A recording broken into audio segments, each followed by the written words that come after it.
Built around the traditional festivities of the Ganesh Chaturthi, Pune assumes the role of India's cultural capital.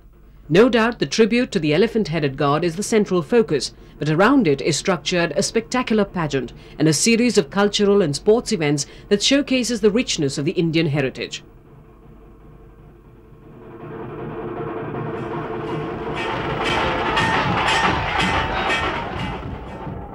The Ganesh Chaturthi is celebrated all over Maharashtra amidst festivities, but it is here that the affair has been institutionalized. And in the past 6 years, the relentless efforts of its organizers has resulted in the festival fast becoming the high point of India's cultural calendar. The mix we have in this festival, no festival India offers. It's the top-class artists who come, there's top-class musicians who come and dance.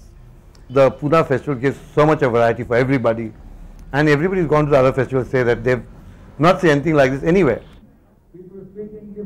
Coinciding with the onset of Ganesh Chaturthi this year, the festival was inaugurated by the Vice President, Mr. K.R. Narayanan, amidst traditional gaiety. And as the frenzied dancing of traditional folk artists gathered momentum, it was impossible for the audience not to get involved. Close on the heels of the dancers arrived that quintessence of benevolent gods, Ganesh, the elephant-headed deity from the Hindu pantheon, in his mouse-drawn carriage, heralding 10 days of unrestrained frolic under his benign gaze. So it is that we see some of the greatest names from India's music tradition performing here.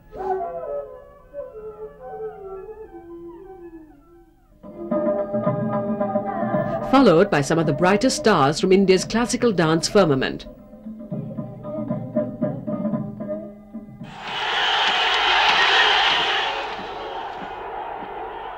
But what gives the festival its distinctiveness are the series of rural events, including the bullock cart race. Here, in the backdrop of a traditional Maharashtra village, the visitors get to cheer and root for their favourite bullock teams,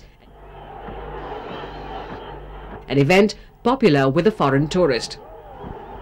What the foreign tourists have liked best is the bullock cart races. They really enjoy the bullock cart races. And so we are giving them a glimpse of the rural India also when they come here. They get a glimpse of India culturally, they get a glimpse of rural India.